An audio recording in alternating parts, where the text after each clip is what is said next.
Bueno, antes de empezar la entrevista de hoy, queremos contaros algo. Las puertas del Club Enfermera Emprende siguen abiertas para enfermeros y sanitarios que quieren más claridad, más libertad y también más impacto.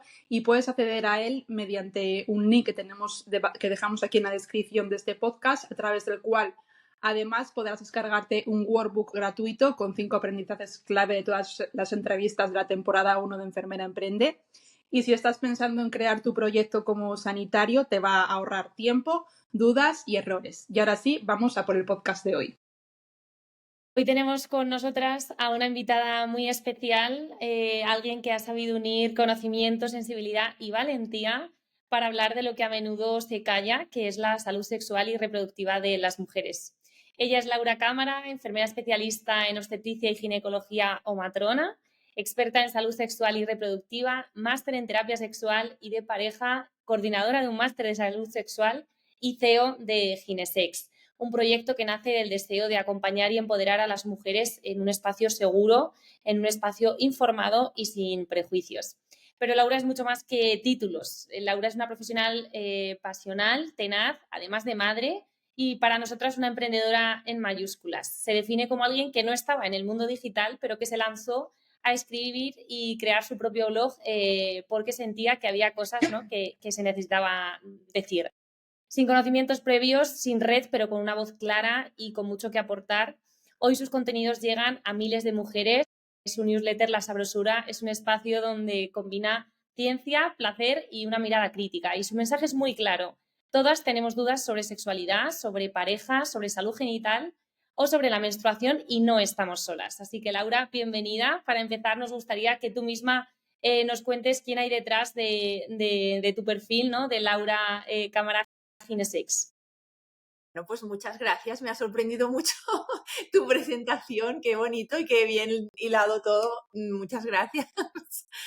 Pues, bueno, no sé qué contarte que ya no hayas contado, ¿no? En realidad, pues soy una enfermera, matrona y sexóloga que al final se lanzó, yo creo que por nada buscado, pero sí que, bueno, al final pues me lancé a este mundo y poco a poco y con un gran aprendizaje y pasito a pasito, pues bueno, pues aquí estoy, ¿no? Haciendo, pues como yo digo, lo que puedo en un mundo en el que a la gente que somos de la rama sanitaria, pues no nos han enseñado nada y abriendo camino. Laura, bienvenida a nuestro podcast, antes que nada. Y nada, cuéntanos un poquito cómo fue eso que te hizo elegir la enfermería y más adelante especializarte como matrona para ir empezando. Bueno, pues mira, a decir verdad, yo tenía clarísimo que me quería dedicar a las ciencias de la salud, era lo que más me gustaba. Y yo tenía como muy buenas notas y demás, entonces como que en ese momento si te tenías muy buenas notas y te dedicabas a, o sea, y querías hacer algo relacionado con la salud, era como que ibas a hacer medicina, ¿no? Yo hice primero de medicina y encontré una gran desilusión en la carrera de medicina, no me gustó, no encontré mi hueco, quizá también fue una cuestión un poco social, ¿no? En el que la gente la que me tocó compartir ese primer curso, pues bueno, no sé, no terminé yo de encontrar ahí mi hueco, entonces yo pensé, bueno, pues estoy un tiempo sin hacer nada y ya veré, y ahí mis padres me dijeron, no, sin hacer nada no, tienes que hacer lo que sea, entonces dije, bueno, pues voy a probar la enfermería. Y a mí la enfermería pues me enamoró, me gustó mucho, me gustaba mucho el concepto de cuidar, fui muy feliz en las prácticas que hacíamos en enfermería y me gustó y me quedé. O sea, que fue un poco, ya te digo, desde la rama sanitaria, un poco dando ahí ese tumbo y enamorándome de la enfermería. Al final hay que probar, ¿no? Para saber lo que realmente te gusta, como siempre decimos. Laura, la sexualidad sigue siendo un tema muy tabú, incluso dentro del sistema sanitario. ¿Cómo llegó la sexología a tu vida profesional? Porque empezaste por esta rama, ¿no? La enfermería, luego matrona, pero ¿cómo fue una búsqueda personal, una necesidad que viste en consulta o un tema que ya te apasionaba de antes? ¿Fue algo que ya te interesaba desde el principio? ¿Surgió por necesidad, por experiencia? Qué va, o sea, que va, yo en mi vida he ido durante muchos años ahí como a la corriente, ¿eh? Yo estudié enfermería, sí que tenía muy claro que quería estudiar matrona, o sea, me presenté al examen y demás, Y entonces en esa época donde me tocó escoger residencia, yo por otras cuestiones personales ya vivía en Granada, pero era una ciudad nueva para mí que me gustó muchísimo. Yo venía de Barcelona, viví a Granada y entonces yo dije, bueno, esta ciudad me encanta, que hay mucha gente de todos sitios, voy a apuntarme a algo. Así, pues que fue así. Voy a apuntarme a algo que me permita conocer gente, algo nuevo, porque yo siempre he sido bastante inquieta. Entonces, en ese momento vi un máster de sexología. Eso era el año 2005. O sea, seguro que los másters de sexología en 2005 eran bastante raros. Ahora la sexología está bastante de moda. Sí. En ese momento, todo el mundo como, ¿qué vas a hacer? ¿Esto es de guarrillas? Esto no, nadie lo entendía, ¿no? Fue una formación que como, bueno, pues de esto, que me apunté de casualidad y yo siempre digo que me cambió la vida porque no buscaba nada a nivel ni personal ni profesional, pero creo que a nivel personal me aportó muchísimo. Yo siempre digo a todas mis alumnas, les digo que si una formación de sexualidad no te remueve un poco a nivel personal, es que no está siendo una buena formación, porque todas necesitamos mejorar cosas a nivel personal de sexología, de sexualidad. Entonces, a mí esa formación, evidentemente, a nivel personal me aportó muchísimo, pero a nivel profesional me abrió un campo que en ese momento no fui consciente, porque en 2007, 2008, cuando yo terminé de ese máster, que duró 3 años, fue un máster muy largo, pues yo en ese momento no me dediqué a esto. De hecho, es que era raro encontrarse a alguien que desde las ciencias de la salud se dedicara a la sexología. Yo era la única enfermera de toda mi promoción. Había gente de psicología, de la rama de la educación, trabajo social, pero no había sanitarias en ese máster. Entonces yo en ese momento ni siquiera fui consciente del todo lo que me aportaría este conocimiento y esta rama hasta un poquito más adelante, cuando ya fui madre y en ese momento, pues bueno, la maternidad que yo creo que te llega y te remueve un poco, ¿no? Y dije, bueno, pues tengo que hacer algo más, quiero hacer algo más. Otra vez ese culo inquieto que, por suerte y por desgracia, ahí lo tengo. Entonces dije, bueno, pues si yo tengo una formación en sexualidad que no estoy aprovechando y creo que hay un momento en el que la gente, pues a lo mejor le interese que le cuenten cosas. Y empecé a hablar de sexualidad, empecé a ofrecer pues mi consulta como enfermera, como matrona, como sexóloga. Y ahí me surgió la siguiente necesidad, que es dar a conocer que yo hacía lo que hacía. Y ahí llegaron un poco las redes sociales, ¿no? Y el emprendimiento. ¿Y cómo comenzaste? ¿Cómo fueron esos cimientos? ¿Cómo fue ese primer día que decidiste, venga, voy a hablar, voy a hacer un vídeo en redes sociales y voy a ponerme a hablar de esto? Cuéntanos un Bueno, poco la experiencia. en ese momento, claro, yo quería que la gente de mi ciudad, la gente de Granada, supiera que yo podía ayudar a las pacientes, pacientes ginecológicas, porque al final era mi especialidad como enfermera, conocieran que yo las podía ayudar en sexualidad, pero ni siquiera era consciente, de verdad os lo digo, ni siquiera era consciente de todo el mundo que se me abría ahí, ¿no? Porque era de verdad un tema que no se trataba. Entonces yo un amigo, un día cenando con unos amigos, digo, bueno, ¿yo qué puedo hacer para que la gente de Granada me conozca? Y entonces me dice, ábrete una fanpage, que vosotros no sé si sabéis lo que es. Yo dije, No. vale, pues una fanpage, es que en ese momento todo el mundo tenía Facebook. O sea, no, era el momento de Facebook, el boom de Facebook y el boom de los blogs. Entonces me dijo, ábrete una fanpage. Y yo digo, ¿pero esto qué es? Me dice, es como un Facebook, pero profesional. Y yo dije, bueno, pues vale. Y entonces ahí se me abrió un mundo, ¿no? El usar las redes a modo profesional, a la vez que escribir en el blog. Yo empecé a escribir artículos en el blog. En ese momento no se llevaban lo de los vídeos y eran posts escritos, ¿no? Entonces yo buscaba una imagen que me gustara, una fotografía, una ilustración que me gustaba y empezaba a contar cosas. Y me empezó a ir bien, la gente le gustaba, pero claro, ya del Facebook de Granada eso fue como abriéndose, ¿no? Pues a muchos otros sitios y de ahí ya pues me dijeron, entonces tienes que hacerte un Instagram, ¿no? Que ya habían pasado como un par de años, tienes que hacerte un Instagram y ahí pues empecé en Instagram. Claro, Instagram al principio también era muy de foto estática en texto y de ahí ha ido cambiando bastante y ha ido evolucionando más al vídeo, ¿no? Pero la verdad que fueron unos comienzos muy bonitos porque O sea, yo tenía como muchísimo conocimiento que me di cuenta que la gente no sabía.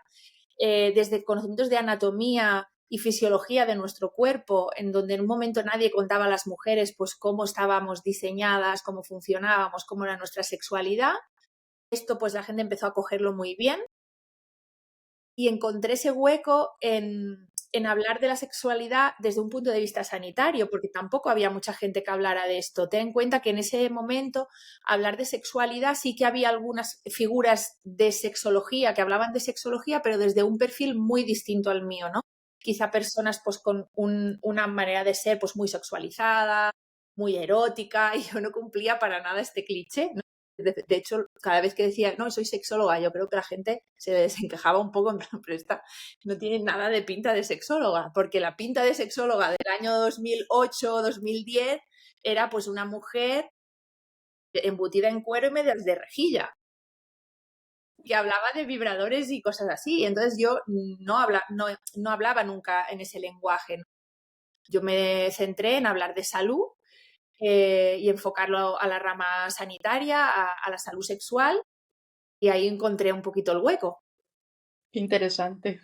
Total, yo creo que es muy importante esto que nos cuentas, ¿no? Porque al final ha ido surgiendo todo como de manera muy genuina, ¿no? Como muy por casualidad, y al final has ido como encontrando tu manera, ¿no? Tu camino, tu sitio, y creo que esto es importante para la gente también que emprende, ¿no? Que a veces se complica como mucho la vida, nos complicamos, ¿no? Diciendo, oye, ¿yo qué puedo ofrecer? Y realmente somos sanitarios, ¿no? Y sabemos mucho más de lo que la población en general sabe, pues porque estamos al final en este mundo y sí que podemos ofrecer como esa visión, ¿no? Que tú dices, en tu caso, ¿no? De la sexualidad desde el punto de vista de un sanitario que era como algo distinto, ¿no? Algo rompedor y encontraste justo ahí lo tuyo. Así que qué interesante, la verdad. Laura, cuéntanos un poco, ya nos has dicho, ¿no? Cómo empieza este proyecto, pero cuéntanos a día de hoy qué es Ginesex y un poco en qué se basa este proyecto, qué servicios ofrecéis. Cuéntanos. Bueno, Ginesex también ha ido evolucionando muchísimo a lo largo del tiempo. Primero fue mi blog, donde simplemente escribía. Siempre he encontrado bastante placer en escribir. Me ha gustado transmitir a través de la escritura. Entonces ahí empecé a hablar de sexualidad femenina, pero se ha ido transformando. Pasé por una época en la que vendí productos de higiene menstrual también. O sea, he probado un poquito todo. Sí. Pero ahora mismo Ginesex es un lugar donde se reúne pues esta salud sexual femenina desde el punto de vista de consultas especializadas, de sexualidad, de dermatología de la vulva, de matrona también. Y también ofrecemos cursos y talleres de forma puntual y algunos cíclicos enfocados a la sexualidad femenina. Entonces, pues como te digo, ha ido evolucionando también a la vez que conmigo, ¿no? Y yo creo que también esto es un aprendizaje que me llevo, que parece que lo que vamos a empezar tiene que ser siempre así y tiene que ser desde el principio y para nada, ¿no? Es decir, que lo que tú construyes va creciendo contigo, va cambiando y también va cambiando según tus necesidades. Yo en el momento, por ejemplo, en el que vendía productos, yo me lancé una cosa que era vender copas menstruales. Mira, vendía copas menstruales, compresas tampones, gel de higiene genital, lubricantes. Imagínate una persona del mundo sanitario como era yo, de repente con una e-commerce, que no tenía yo ni idea de eso, de manejar stock, de manejar, o sea, nada. Yo viví un agobio brutal y fíjate, llegó la pandemia y dijeron, todo, se para todo. Yo dije, ay, qué bien, pues voy a cerrar mi tienda, porque esto a mí no me gusta, no es aquí donde yo tengo que estar. No es que no fue tanto me he equivocado, pero bueno, fue una experiencia en la que aprendí muchísimas cosas, pero no era ese el lugar en donde yo quería seguir y mira, pues también por casualidad llega una pandemia y tengo que cambiar de rumbo, ¿no? Y oye, tan feliz. Jolín, es súper importante lo que estás diciendo, ¿no? Que al final el proyecto evoluciona en base también un poco a cómo vas evolucionando tú y que todo lo que tenga que ver con salirse un poco del sistema, ¿no? Y que un sanitario emprenda, al final nos obliga a desarrollar habilidades, ¿no? Pues en tu caso, por ejemplo, cuando tenías esos productos, pues de venta, ¿no? De cosas que nadie nos ha enseñado cuando somos sanitarios y que estoy segura de que aunque a día de hoy no lo estés haciendo como tal, ¿no? Te han servido y te han también permitido crecer personal y profesionalmente. Y yo creo que esto es un claro ejemplo de lo que son un poco los proyectos emprendedores de los sanitarios. Así que muy interesante. Sabemos también que en este camino, ¿no? Has escrito 2 libros, Sexopausia y Desearte. Cuéntanos un poco qué podemos encontrar en ellos y cómo has vivido tú también el proceso, ¿no? de escribir un libro, que es una de esas cosas que dicen que hay que hacer antes de morir, ¿no? Pues eso dicen, no sé si recomendar la experiencia, no sé deciros, porque Cuéntanos. ha sido duro. No, a ver, ha sido duro, pero también muy gratificante. Yo jamás había pensado en escribir un libro, no era una cosa que yo tuviera en mente, o sea, yo no soñaba con algún día voy a escribir un libro, es algo que hay que hacer. No, la verdad que no.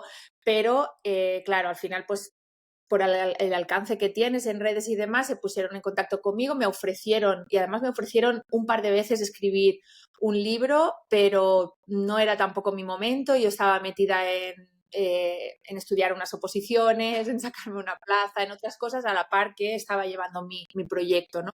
También otra vez me propusieron y era un momento familiar complicado también. Y a la tercera, claro, ya toda mi familia diciéndome, a ver, es que igual tienes que decir que sí. Y yo, la verdad que para mí fue un proceso bastante duro porque viví bastante síndrome de la impostora. Yo decía, pero yo cómo voy a escribir un libro, yo no soy escritora, yo soy lo que soy, me dedico a lo que soy, pero yo no sé escribir un libro, ¿no?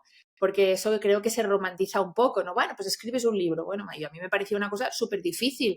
De hecho, me pareció muy difícil el proceso de escribir un libro. Entonces yo sentía bastante inseguridad en esto, pero bueno, al final pues confié, dije, venga, voy a probarlo. Y primero escribí Desearte, que fue un proceso bastante, bueno, complejo, porque yo tenía claro que yo no quería escribir cualquier cosa. Es verdad que ahora hay como una tendencia que si tienes como muchos seguidores, escribes tu librito y entonces pues vendes tu libro porque la gente te sigue. Yo decía, mira, yo para tener un libro que se vendan 30 unidades y que guarde polvo ahí y que no sirva para nada, pues yo es que para esto no paso por esto, ¿no? Entonces yo quería escribir un libro que fuera útil, quería también escribir un libro que definiera mi forma de trabajar y lo que yo soy y lo que yo pienso como profesional. Entonces, bueno, pues fue un proceso complicado. Pero es verdad que, dicho esto, es una de las cosas más gratificantes que he hecho en la vida. A mi nivel profesional es una de las cosas que más me ha retornado, y no estoy hablando de económicamente porque, vamos, nadie se hace rico escribiendo un libro. Bueno, nadie, no sé, Isabel Allende será muy rica, pero la gente normal que no somos escritoras, pues no nos hacemos ricas escribiendo un libro, por mucho que vendas muchos. Pero sí que me ha aportado, he tenido un retorno muy, muy interesante con el libro a nivel de, pues de que la gente me escribe y me dice que le gusta el libro, que le ha ayudado. Cada vez que alguien me dice, no sabes cómo me ha ayudado tu libro, lo he recomendado, se lo he comprado a mi madre, a mi prima, a mi tal. A mí esto, bueno, es algo que me llena muchísimo, y luego también me ha servido mucho para posicionarme profesionalmente en un sector muy concreto y como referente profesional. Es decir, algo que era totalmente inesperado, resulta que he escrito un libro que no es del todo malo, oye, y la gente le ha gustado y me ha servido para lo que yo quería, que era posicionarme como experta en un tema. Y estoy contenta de haberlo escrito. Y el segundo pues fue un poquito más fácil en cuanto a la decisión de voy a escribir otro, porque yo sentía que me quedaba algo todavía por explicar y por escribir, y también estoy muy contenta porque también es el segundo, que es sobre sexualidad en la menopausia, y creo que ahora es un muy buen momento para esto, y también creo que puede ayudar a muchas mujeres, ¿no? En esta sexualidad, en esta etapa en la que pues, pueden sentirse un poco perdidas. Y ahora mismo no siento la necesidad de escribir nada más. Suficiente, ¿no? Con esos 2. Bueno, nunca se sabe, pero ahora mismo la gente me dice, ¿vas a escribir otro? Digo, no, ahora mismo no. No hay 2 sin 3, no lo sabremos. Puede ser, no lo descarto, pero ahora mismo no. Bueno, yo creo que es una experiencia, ¿no? Tiene que ser, desde el desconocimiento lo digo, ¿no? Pues eso, como de mucha exigencia y has sacado algo que nosotros hablamos siempre en los episodios, que es el síndrome de la impostora, ¿no? Que tiene que ver también un poco con esto. Y sí que quería preguntarte cómo lo gestionaste tú, ¿no? Porque es verdad que cuando emprendemos, generalmente somos personas, como tú decías al principio también, muy inquietas, que siempre queremos hacer algo, que queremos aportar, ¿no? Y que nos vemos obligadas de alguna manera a salirnos un poquito del sistema, pues para encontrar también nuestro sitio, ¿no? Nuestra forma de hacer.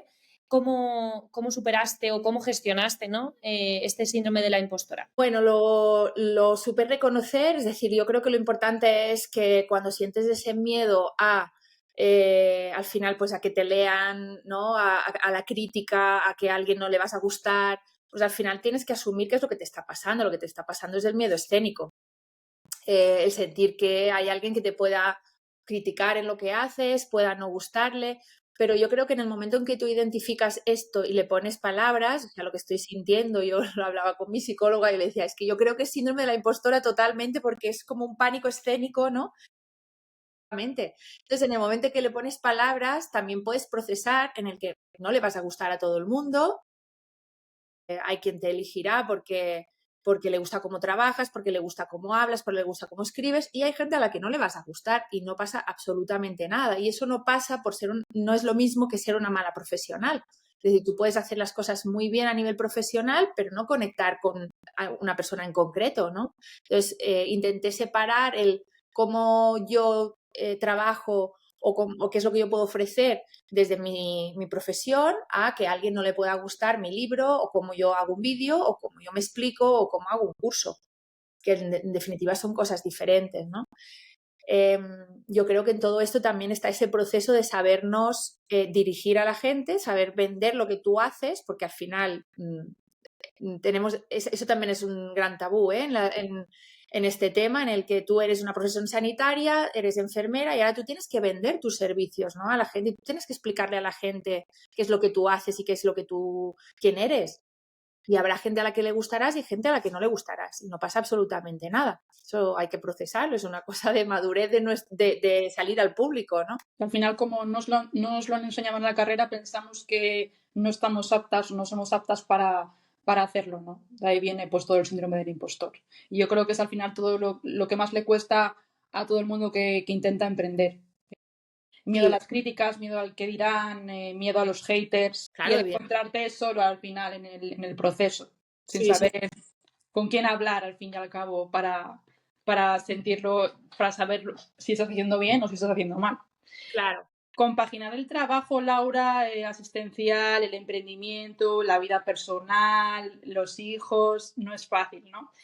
¿Cómo lo haces tú en el día a día? Y si tienes alguna herramienta, alguna rutina, alguna estrategia, algún límite que pongas tú que te haya ayudado un poquito en el camino a encontrar ese equilibrio que tanto necesitamos todos los emprendedores. Claro, es que es una trampa muy grande porque, claro, combinar todo esto requiere, pues, el emprendimiento al final tiene esa cosa bucólica de, no, pues que tienes tu propio horario y eres tu propia jefa y todo muy bien, pero eso significa que lo mismo estás trabajando a las 7 de la mañana antes de que tus hijas se despierten o a las 10 cuando ya las has acostado, está claro, ¿no?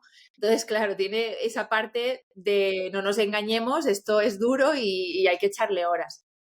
Yo durante mucho tiempo tuve contratos muy precarios de muy pocas horas en reducciones de jornada, con lo cual me permitía tener mucho tiempo libre y creo que fue uno de los motivos por el cual emprendí, porque necesitaba hacer más cosas de las que hacía, que tenía muy pocas horas, ¿no? Trabajando.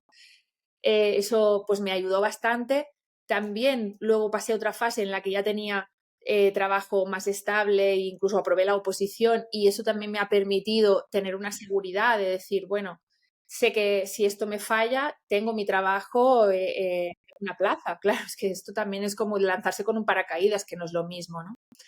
Y luego, por otro lado, también he tenido la suerte de que mi marido, es una persona, también es sanitario, no emprendedor, pero me ha ayudado muchísimo, me ha apoyado mucho, siempre me ha animado a llevar a cabo las ideas que yo he tenido y en ese sentido me ha funcionado muy bien. Y luego creo que yo también, por mi personalidad, cuando a mí me piden también consejos sobre qué cosas me han ayudado, yo creo que una de las cosas que más me ha ayudado es que yo soy una persona muy poco perfeccionista. Soy una persona muy eficaz en el sentido de que lo hago bien, lo hago rápido y seguramente no estará perfecto, pero me da igual. Quiere decir que la perfección es muy improductiva y cuando tú quieres hacer algo y además algo que expones a mucha gente, si tú eres una persona muy perfeccionista, con mucho miedo a la crítica y temes que si no está perfecto, pues no lo saco porque esta coma, pues a lo mejor lo podría poner aquí y esto no está perfecto, entras en un bucle de no terminar las cosas y jamás lo sacas, ¿no? Yo hablo con mucha gente y dice, ay, pero es que yo he grabado un vídeo, pero no me termina de parecer bien, pero que... O sea, cuélgalo, si la gente lo va a ver durante, ¿qué? 24 horas, 48 horas y ya está, y la gente se le va a olvidar. La comunicación en redes es súper efímera, nadie se va a acordar de que tú un día dijiste en un vídeo una palabra y no otra y no estaba perfecto. Esto es una cosa que tengo por mi personalidad que me ha permitido hacer cosas y no entretenerme mucho en ellas. Es decir, bueno, pues lo hago, lo lanzo. También es verdad que tengo muy poco sentido del ridículo y digo, pues mira, yo grabo un vídeo y lo grabo y lo cuelgo y ya está. Y me da un poco igual que no esté perfecto. O alguna vez pongo un texto y mi marido me dice, es que hay aquí una falta de ortografía. Digo, pues no pasa nada. Pero ¿cómo no pasa nada? Digo, que no pasa nada. Se lee igual, nadie me ha dicho nunca nada. Pues sí, tiene una falta de ortografía, no voy a cambiarlo, no voy a dejar de subirlo. Entonces, si alguien me está escuchando y es una persona que le está rumiando mucho y le cuesta como dar el paso, creo que es una de las habilidades que más hay que entrenar, el no perfeccionismo. Totalmente, ¿eh? Eso no había salido nunca en el podcast y la verdad que es un tema muy importante. Yo tengo una amiga que le pasa precisamente esto, que igual está en una tarea y está en un círculo vicioso de subo, esto está bien, o buscando validación externa todo el rato y si no sigue, no es productivo, como tú bien dices. Y también al final eso también es por nuestro ego, ¿no? Pensamos que el mundo está centralizado en nosotros mismos y realmente las personas están pensando en su vida, las historias, pues como tú bien dices, 24 horas y a la persona que lo haya visto se lo ha olvidado en otras 24 horas y así es la vida. Suena cruel, pero también real. Mejor en otro tipo de comunicación, no lo sé, porque hombre, si yo soy pues influencer del lifestyle, pues a lo mejor sí tengo que cuidar mucho más esa foto, ¿no? Lo entiendo, pero si tú eres sanitaria y tú lo que vendes es tu conocimiento como profesional, pues te aseguro que a la gente le va a dar igual que tú estés un poquito peor iluminada o el vídeo, no sé, te haya quedado peor editado. A ver, unos mínimos, evidentemente, pues si es muy churro, no te digo yo que no, pero una cosa de básica, está bien, si está bien, no tiene que estar perfecto, porque al final nuestro mensaje es el que es, a modo, es el que tú quieras transmitir como profesional, entonces no pasa nada si no está tan perfecto, ¿no? Si ese vídeo, esa foto no está tan perfecta, por lo menos yo lo veo así y a mí siempre me ha ido bien con ese pensamiento. Pienso, es más importante lo que yo puedo transmitir, cómo yo explico las cosas o que la gente pueda ver en mí mi forma de pensar en un tema determinado como profesional que el vestido que llevo. Totalmente. Total. Y al final ser tú mismo, ¿no? Que también hoy en día en las redes eso ya no se ve, todo es un plagio de otro plagio. Sí, eso también pasa, que una dice, uy, que esta se ha inspirado mucho, ¿no? En otro. Para Sí. muchos enfermeros, Laura, o sanitarios en general, ¿no? Que nos están escuchando, emprender suena siempre súper bien, pero también bastante lejano para algunos de ellos. ¿Qué les dirías a quienes tienen esa inquietud, pero sienten que no tienen tiempo ni recursos o suficiente seguridad, como estamos comentando, en sí mismos para comenzar con esto, ¿no? Con un emprendimiento de algún tema Pues mira, concreto? yo te diría que a veces es verdad que cuando vemos en las redes y nos fijamos en otra gente, pues podemos caer en que lo que nos inspira como consumidores, nos inspira porque vemos otras personas y si yo quiero hacer esto, ¿no? Pero yo creo que lo más importante a la hora de emprender es emprender en algo que tú sepas hacer y en lo que se te dé bien. Es decir, por ejemplo, yo pues no voy a empezar a hablar de, yo qué sé, ¿qué te digo yo? De podología, porque yo no soy podóloga. Que sí, que puedo a lo mejor estudiarme muy bien algo relacionado con, me lo invento, con los pies o con la cardiología, pues sí, vale, pero yo no soy experta en eso, yo no trabajo en eso. Entonces, lo que tú vas a vender tiene que ser algo en lo que tú seas experta. Si tú eres enfermero experto en curas, pues oye, pues habla de eso, que eso es lo que se te da bien. Y tú tienes muchísima información sobre esto porque eres experta en esto. Entonces, mucha gente a lo mejor queriendo emprender en cosas en donde no es su expertise, no es lo que hace en tu día a día, ¿no? Entonces, al final, emprender creo que es hacer lo mismo que tú haces en el día a día en el mundo asistencial, llevarlo a la parte, bueno, pues de iniciativa, pues o bien de divulgación, o bien de porque quieras ofrecer tus servicios a modo privado, pero al final tienes que hacer lo que tú sepas hacer. Y entonces va a ser muchísimo más fácil. Eso por un lado, y luego que creo que la mejor inversión que yo he hecho siempre, yo me he rodeado siempre de mujeres que me han ayudado, mujeres eficaces, también poco perfeccionistas, pero gente que yo digo, ¡guau, qué bien!, ¿no? ¿Cómo me está ayudando? ¿No? Del mismo estilo, en ciertas tareas, pues que yo no sabía hacer, ¿no? Obviamente. Pero, por ejemplo, ahora que tengo una persona que es Mireia, que me ayuda muchísimo en la edición de vídeo, esto me lo puedo permitir ahora, ¿no? Y he decidido invertir en esto ahora, pero yo he estado editando vídeos durante años y haciendo todo yo durante años. De hecho, mis redes las llevo yo y la gente me dice, pero lo haces tú. Y claro, es que creo que la mejor inversión que puedes hacer es en conocimiento de hacer ciertas cosas tú. Creo que a veces el error es voy a contratarlo todo, voy a contratar a alguien que me haga una web, voy a contratar a alguien que me lleve a las redes y voy a invertir un montón de pasta y con esto ya me va a ir bien. Bueno, yo creo que hay que empezar muy poquito a poco, ser realista en cuanto al dinero, el esfuerzo y toda la inversión que tú puedes hacer y creo que de las mejores inversiones que he hecho en mi vida es en saber hacer algo. Yo, ya te digo, ¿no? Me he editado los vídeos durante mucho tiempo, conozco muy bien Instagram, sé hacer muchísimas cosas de mi web, si hay que cambiar cosas, yo me meto por detrás de la web y sé cosas básicas de WordPress, de e-commerce, porque lo he aprendido a hacer. Entonces, bueno, creo que la inversión a saber hacer cosas es una de las mejores inversiones que he hecho.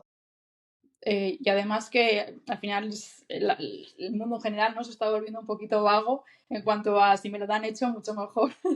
Y yo también soy un poco como tú, Laura, me gusta meterme en todos los meollos posibles. Y yo creo que al final eso que te llevas, ¿no? Esa sabiduría al final la vas a tener ahí. Y además igual viene otro a hacértelo y dices, jo, pero si yo me lo hacía mejor, ¿sabes? Cuando viene alguien que quiere hacer esto y te dice, vale tanto, y tú dices, perdona, yo llevo haciendo esto. Me ha pasado.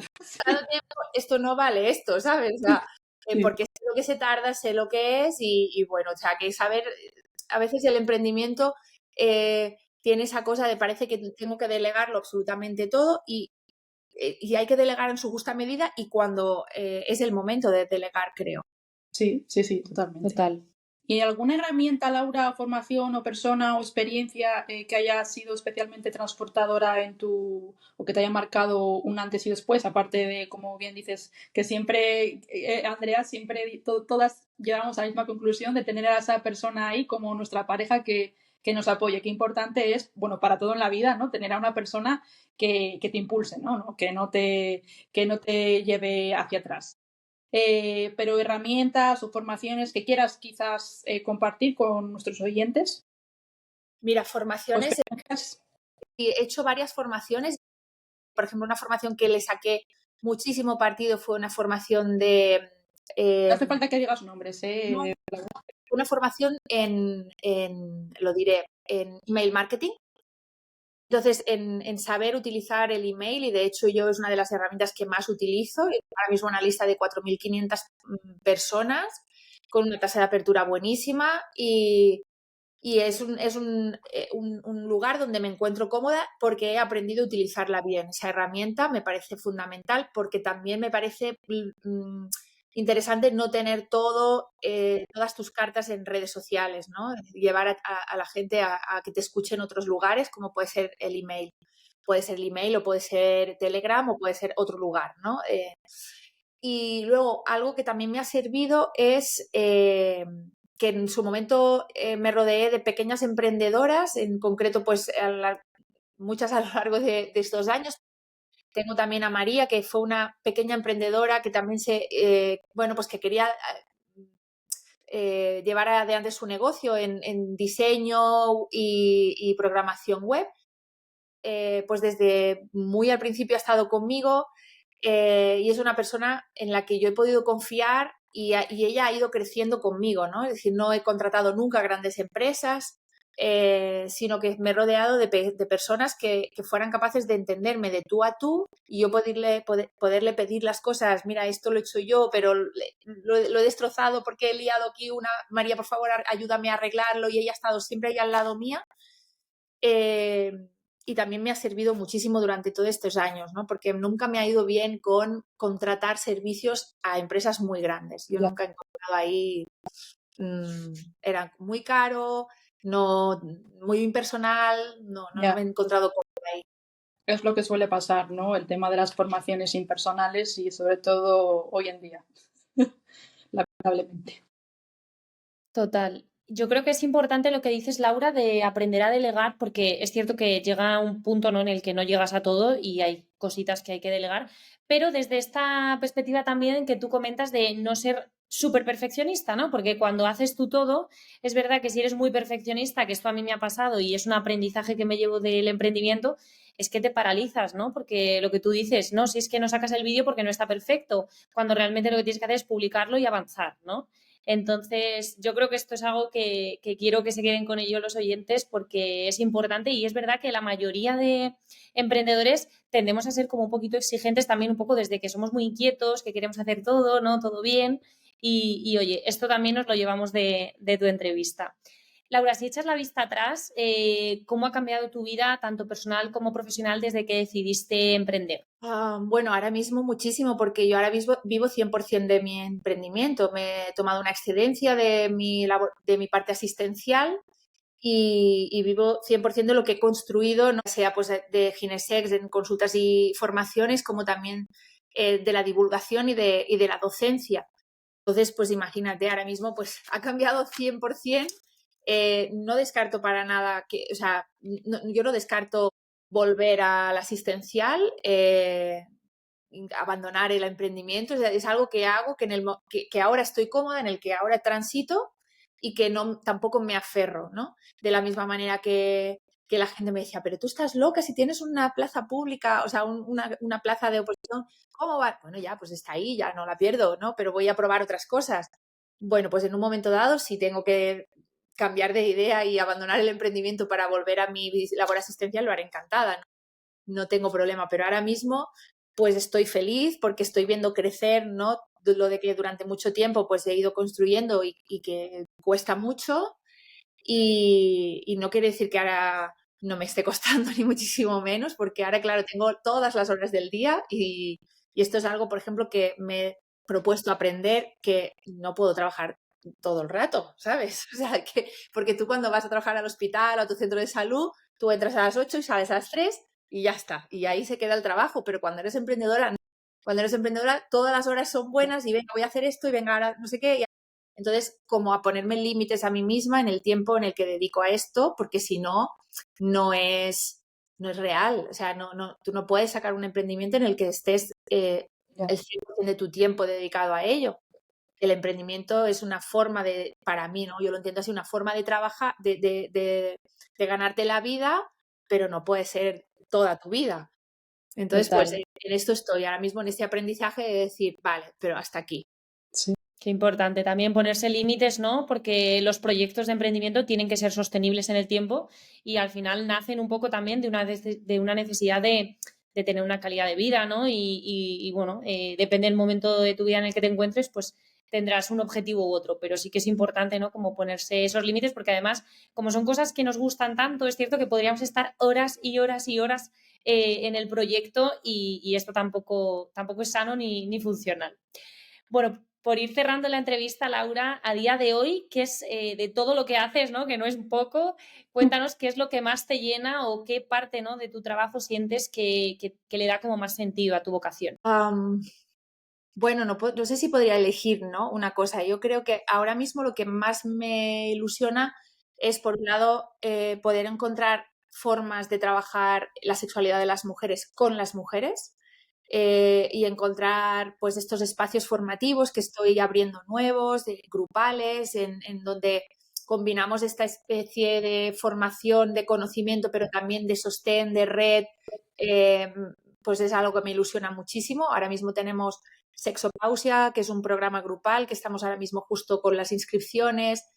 Venus, que es un grupo para trabajar el deseo sexual femenino, también son espacios formativos diferentes que estoy ideando y que estoy muy ilusionada con ellos. Por otro lado, también tengo el proyecto del máster de sexualidad para enfermería y matronas, que es algo que me ilusiona muchísimo porque creo que desde la enfermería estamos muy desconectadas de la sexualidad y hay muchas otras profesiones sanitarias que están abordando la sexualidad y dándole ese protagonismo, y quizá las enfermeras o las matronas todavía estamos ahí un poquito como viendo las cosas pasar y no... Bueno, tengo ahí como mucho hincapié en que nos pongamos como referentes también en salud sexual.